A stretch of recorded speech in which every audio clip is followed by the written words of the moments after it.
You're listening to the Real Estate Entrepreneur Podcast with Terrence Murphy, where we cover sales, investing, and entrepreneurship with an emphasis on real estate. Each podcast, Terrence and his guests will bring you informative and inspiring information within the real estate industry.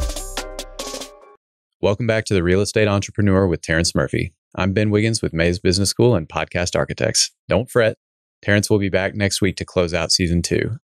This episode, we are going to revisit and highlight some words of wisdom by our guests from this past season. I'm done betting on everybody else. I'm finna bet on me. I mean, working for someone else, I just saw this quote the other day. Your boss will never pay you enough for you to live next door to them. Where do you see the biggest opportunity over the next 12 to 24 months in real estate? In rental properties, investing. So if you can buy land, buy land. If you can buy, just people getting their feet wet in any way that they can. I think, even though I said I would like to flip, I think flipping in Dallas is oversaturated right now. Everybody's trying to do it. Everybody wants to be a wholesaler because nobody wants to do the work to be a realtor. So everybody's looking for the shortcut to do something. So if you can find a house, turn it into a rental property, and it makes sense. Like if it's even a house in Dallas, the hood is like South Dallas and Pleasant Grove. So if you can find a house in South Dallas or Pleasant Grove and put it on Section 8, and as long as you're making $500 to $600, you're making a profit because that's the goal for any rental property. I did whatever, man. Carried bags, picked up for kids, whatever I could do to bring value. Just create value. And that's a mandate that we live by at Rastegar. Is we don't look at, the appraised value or hoping the wind's behind us. It's about creating value and, being obsessed with our consumers, whether that's our tenants or that's our investors, and, doing what's right by them first and foremost, and, living by that cadence or that ethos of contribution. And, then I'm the father of three beautiful children, and ages 1 to 8. And as each one of them came along, my ego kind of got checked more and more, and started to build an organization that I'm really proud of at a cultural level. We're a highly diverse group that come from a lot of different backgrounds and a lot of just really smart people. And, I like sitting in rooms where I'm the dumbest guy in the room because I got a lot to learn, right? You got 2 years in your mouth. So I hate when people say that it's just business, because I don't think there's any more personal than business. I hate that. I hate that line too. I hate that line. It's just like, what do you mean? Like, we're in business. Like, we have money together, or like with your coworkers, you spend more time with your coworkers than you do with your family. So don't tell me that's just business. Like that's nonsense, man. Like, there's nothing more personal than being in the trenches with the people that you care about, that you respect, that you're doing things with, that are spending time away from their family and their loved ones. Answering emails at 2:00 in the morning. And so to me, it was very personal, very, very, very personal. I've definitely learned that budgeting is important in the industry, especially early on, making sure that, you're planning for closing one deal this year. If you only close one deal, can you eat off of that for the next year? Yep. He's very big on making sure that we are unique, we are creative, we are innovative, that we're not afraid. We actually just moved into a new office space right before COVID hit. And he specifically created a room called the Crazy Ass Idea Room. And that's where we get to just kind of come up with all of our crazy ideas. It doesn't matter how stupid it sounds to you or anyone else. Throw it up there, see what sticks. Don't be afraid to be out of the box. People want you to think outside of the box. If they want it cookie cutter, then they would go and find somebody else cookie cutter. They want you to have innovative ideas. And some of my craziest ideas have actually worked. Some of the things that I'm like, it sounds crazy, but let's see if it works. And it works out, and it works out better than what I anticipated. Yeah. Love it. We don't have the guidance. No one looks like me. No one, and not just from a African-American standpoint, but, there's not many women who are doing what I'm doing, or there's not many people who are Asian that are doing. So just really wanting to have a firm that really, really pushes the importance of diversity and inclusion and has offices across the country. That is my big dream. I want to be a large CBRE, but for that kind of creative, innovative, diverse thinking. I love it. That's an amazing vision, because it's funny. One of the things that me and my wife talked about when we started our companies because we were both in our 20s, both came from single mom homes. And we said, same thing. We want to accept all. We want to create an environment of creativity and growth and positive thinking, and not that fake stuff, like real, like pushing the envelope, right? And we put our kind of athletic spin on it because I was a former pro athlete. So, but I love it, man. Because like you said, we need more of it. I want my kids to be able to look at any industry and see themselves being able to do that. What did you learn that helped you transition into real estate from that work experience? Absolutely. I think what I learned most was just being transparent with the clients and being able to understand their point of view when it comes to, purchasing, I would say, investments for their properties. And I learned and I started to understand how to communicate with those clients to help them and navigate them through the process to get those questions answered.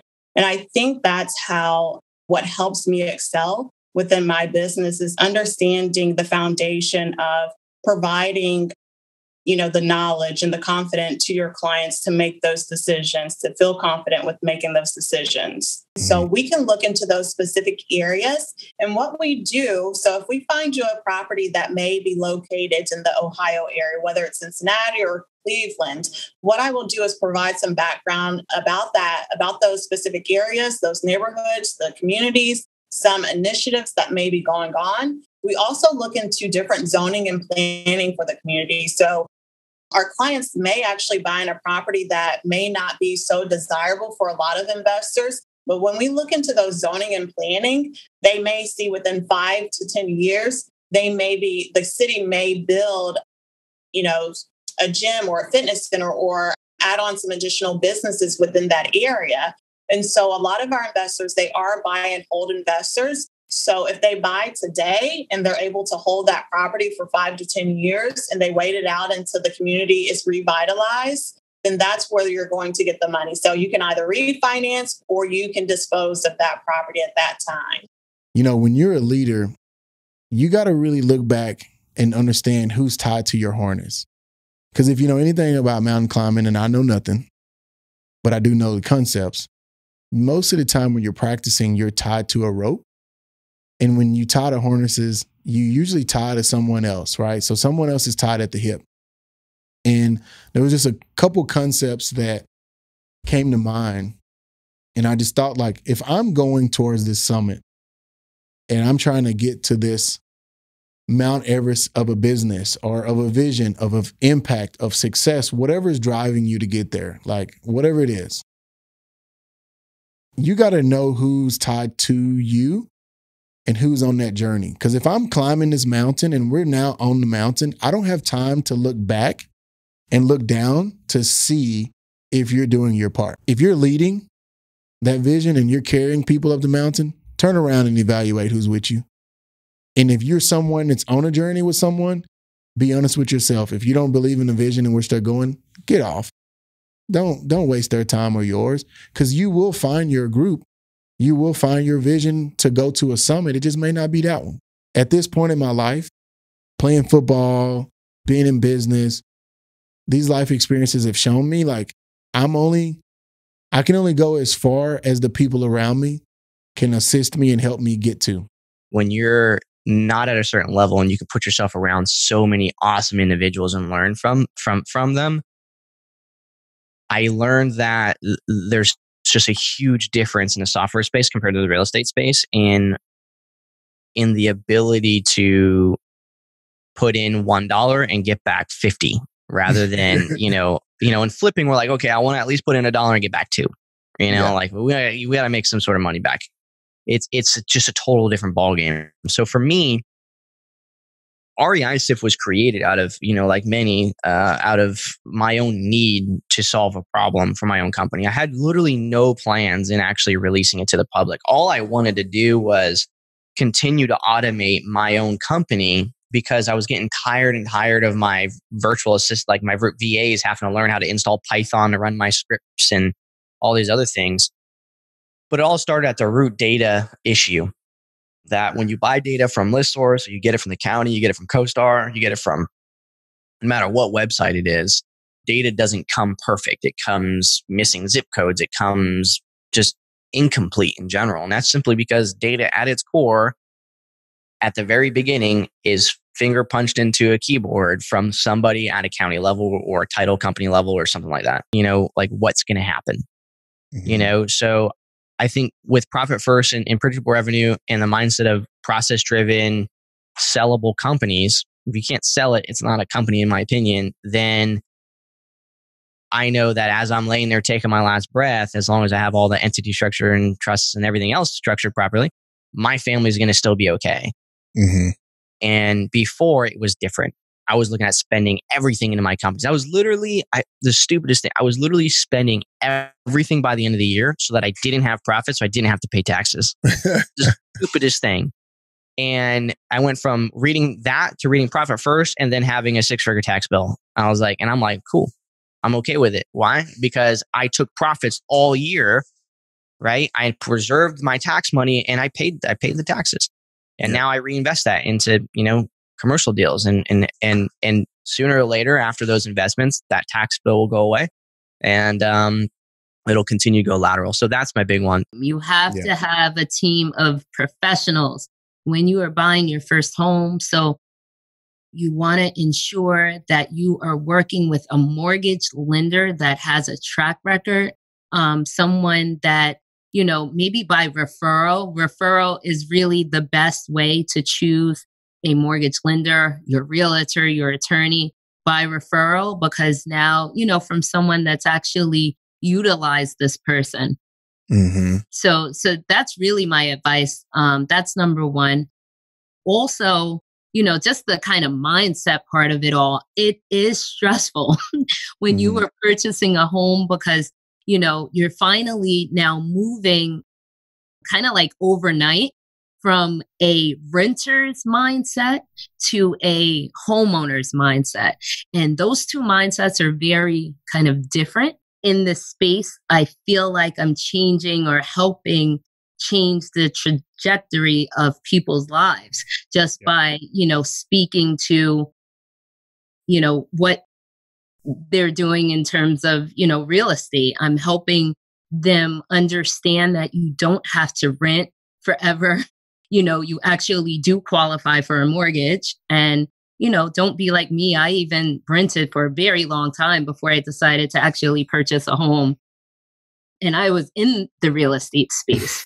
So, kind of embarrassing to admit, but, I always thought that it was something you had to wait until you were married or, my parents owned a home, but they were married. So I thought it was, it's something, okay, maybe I can pay the mortgage, but what if there's repairs? And, you make these excuses. And so what gets me up and moving every day is really wanting people not to be like me or, or again, those stories of people in foreclosure. I want them to realize that they can create that generational wealth for their families. When did you decide to start raising capital and why?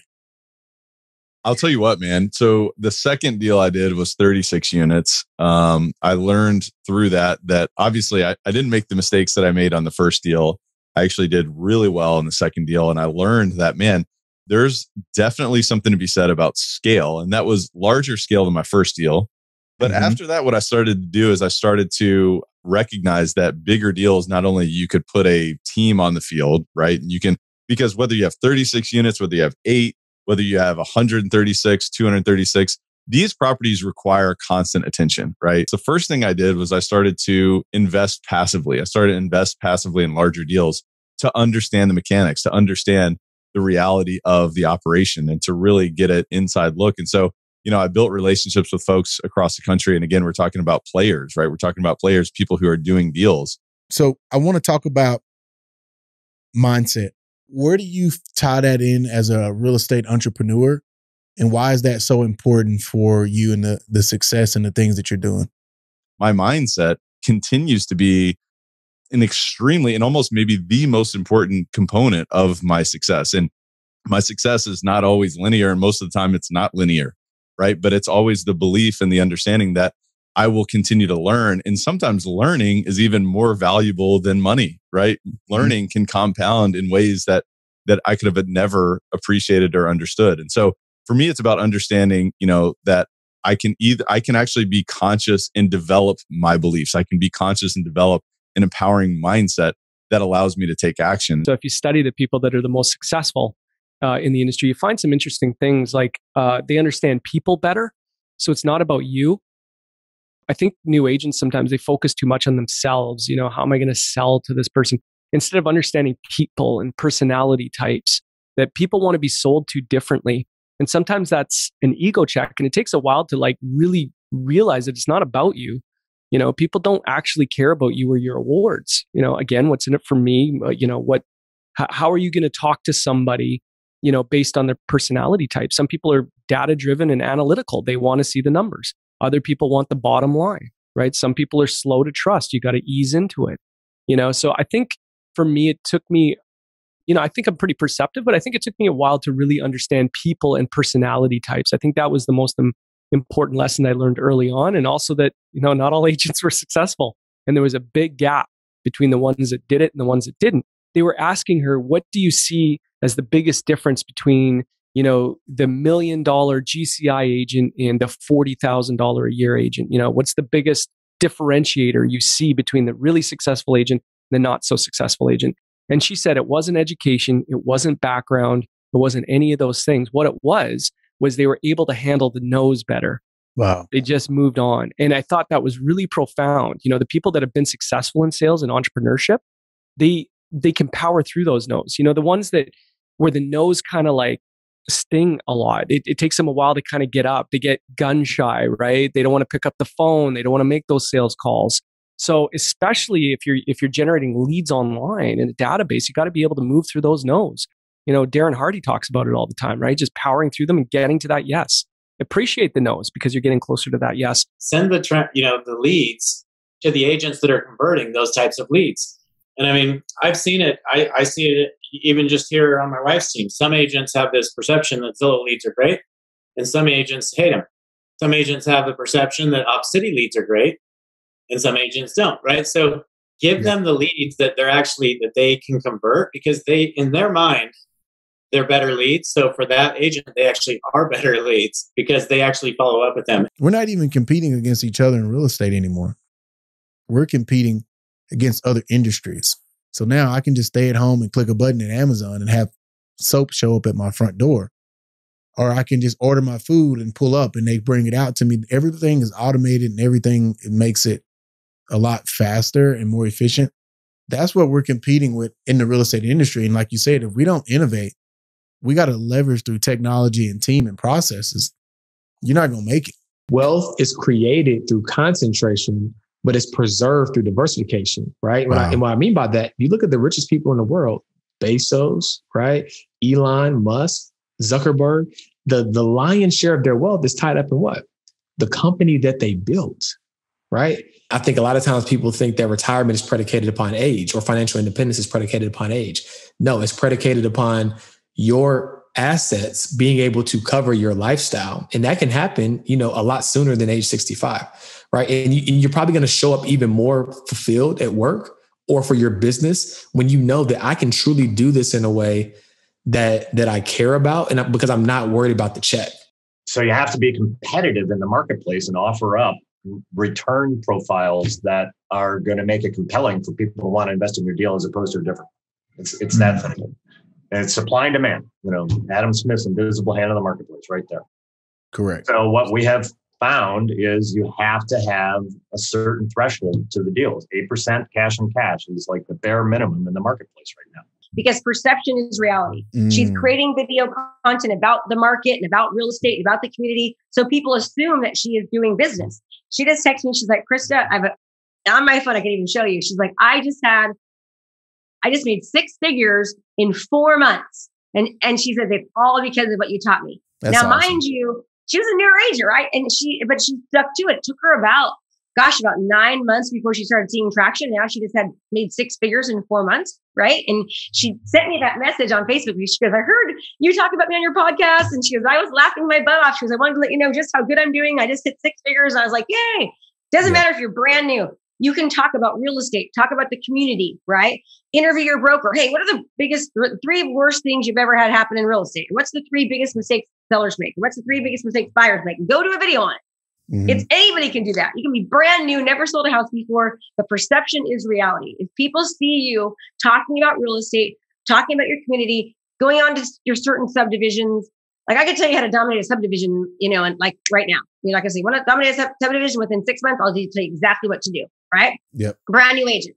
Yep. It doesn't matter. That's just an excuse people make. Exactly. That's why I wanted to put it out there, because I was like, brand new. And that's all I hired for as a broker owner for, 9-10 years. I only hired brand new agents, and I just heard the same thing over and over. Just can't. So many people stop like right before they're about to hit gold, right? Like, you're 3 feet from gold. So just keep on going and don't let the cost of inaction, like it's either going to be hard now and then easy later, or it's going to be easy now and hard later. So choose to make it be hard now and do things that most people won't do or aren't willing to do, so that later on you don't have to do the things that everybody else has to do. She made $17,000 and like it was only half the month, $17,000 on 2 properties.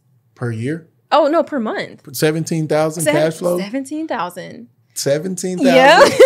Yep. Her bills are probably no more than like 4,000. I'm like checking my ears. I know. I'm like, is this working right?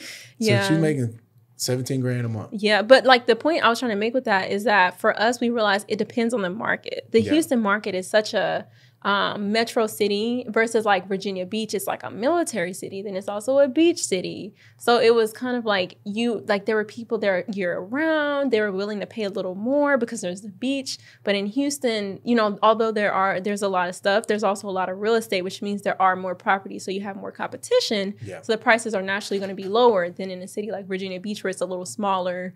And you have to get permits and stuff to do Airbnb. And no, like people don't want to go through those processes. Not everyone out there giving advice is right, because we were taking advice from everyone on YouTube. We didn't have a coach.